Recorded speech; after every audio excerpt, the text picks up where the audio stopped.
Man, how do you have time to be a community activist and a community advocate?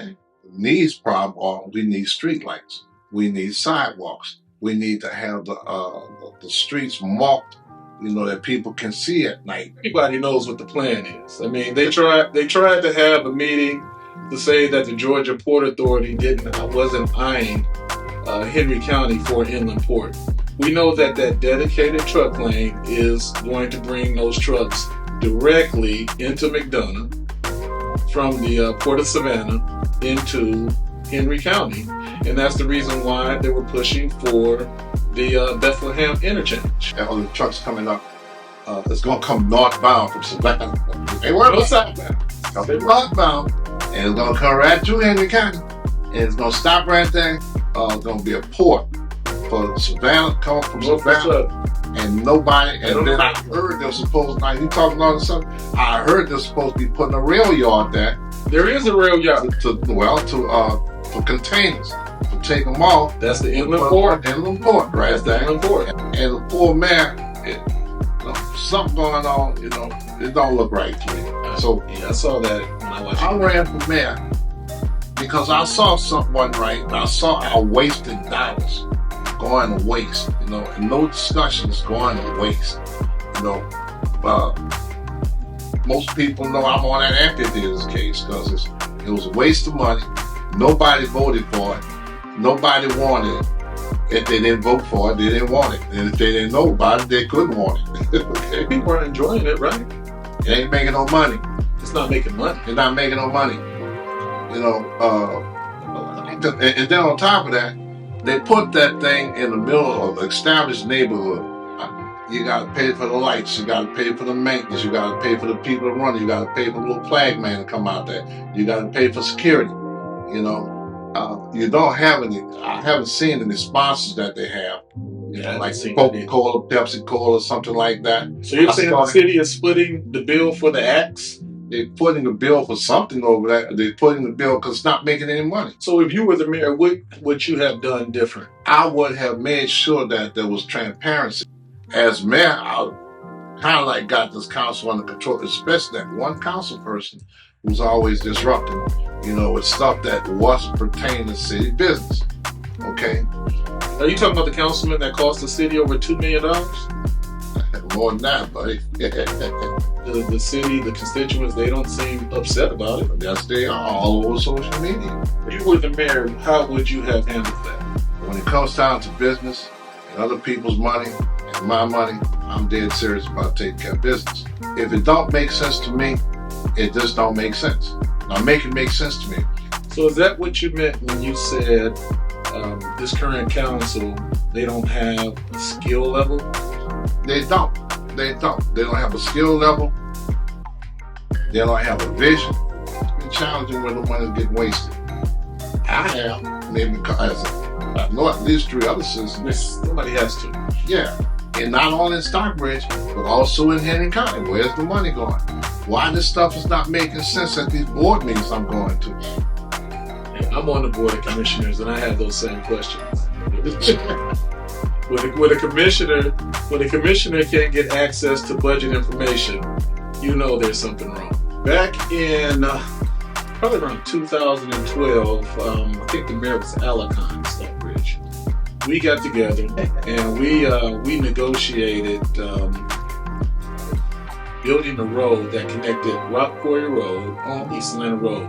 Now, along that road would have been the new downtown Stockbridge, where you could have done an amphitheater, and you would have your high density if that's what you want. It would be a new real downtown, because really Stockbridge, there's no way in the world they can develop a downtown. They have no place to build downtown. I mean, you look at 138. Look at 138. You have used tire shops. You have used auto shops.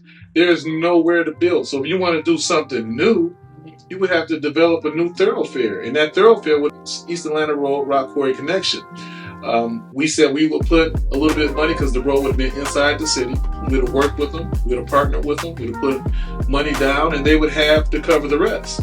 But then he lost the election. A new mayor came in, new council came in, and they didn't see a vision. They didn't have a comprehensive vision. And that's the reason why things are looking so flooded right now, because they're just putting apartments anywhere and everywhere, not even thinking it through, like, hey man, this is the reason why we need high density here. This is going to help us develop some type of economic engine in this little bitty area that will help us increase our tax base. But there's no thought, no comprehensive plan, no ability to think in the city or the county at this particular point. Well, see, we're on the same page. And that was the whole reason why I wanted to run for mayor. Why did the county screw the citizens on the north side with the Aquatic Center? You have the majority of your citizens in Henry County, the northern part of the county, but you move the Aquatic Center all the way down to the southern part of the county, hurting seniors, hurting the youth in the northern part of the county. I don't know what happened there before. I heard some things. Let me tell you exactly what happened.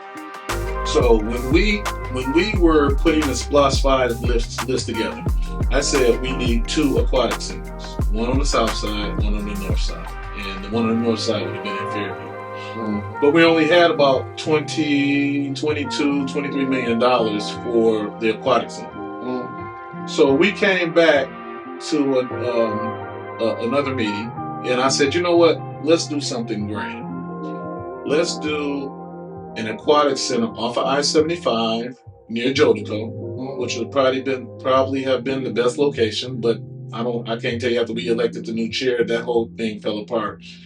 Either off of Jodico or off of Jonesboro Road, 975, that would have serviced every citizen in the county. For some strange reason, when the new administration came in, the new chair came in, they pushed it away from I-75. They pushed it down the cotton fields across from the car dealership.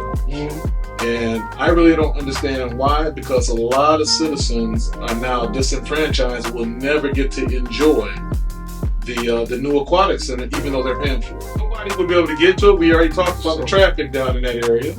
We talked about the new truck lanes coming up. We talked about the interchange. We talked about the inland port. Who the heck is going to go to an aquatic center in the midst of all of that? Well, that's what I couldn't understand. Now it's a waste of money. I thought now the aquatic center is probably going to be around $35 million. Where's that money going to come from?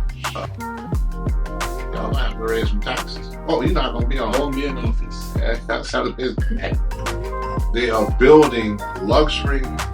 I know the council person explained, building luxury state-of-the-art apartment complexes with front side brick and siding and everything that look cheap as hell. It don't make no sense what they're trying to come up with, because the big money is going to Fayetteville and it's going to Douglasville. But they just voted for a new project right near Lake Spivey. But there were no concept plans, no elevation. Nobody saw what it is or what it's going to be. They just voted for it. Do you know anything about that development? I was there. They're going to put up something that nobody wanted. I didn't see any That's conditions. what I'm saying. Right now, in this form with this particular project, there's no condition. Now, what about exterior? I didn't see any exterior conditions. Maybe I missed some. I'm getting ready to brag on you. You're the only commissioner that I know that every house in his district since he's been commissioner is all brick and it looks good and it holds its value. Now you got something getting ready to come over there, because the siding gonna fall off, and people not gonna take care of the property. They're gonna come over there. All that noise Change colors over the years. Yeah. And the thing that they kept trying to push was they got some little store that you go in. It's one in Fayetteville. I'm okay with the store. I like the store. And then a bar. You know, Which bar? there's supposed to be a bar next door to it. You know, They have the leases. no, they're supposed to have leases of all these other people gonna come in here and get They show the Holmes to come. No, they showed nothing. When I was at that meeting, they showed a thing. Any elevations? You guys didn't get a chance to see exactly what the development's going to look like? Matter of fact, they want to cut down public comment. What I see, okay, as a citizen, that they got special interest going on. What do you mean? Some kind of special interest. Something. What I said that means something fishy going on here. You're talking about a beautiful community. That's not making any sense. Yeah, that's absolutely a beautiful community, and I've had people approach me about doing developments over there, and I shut it down.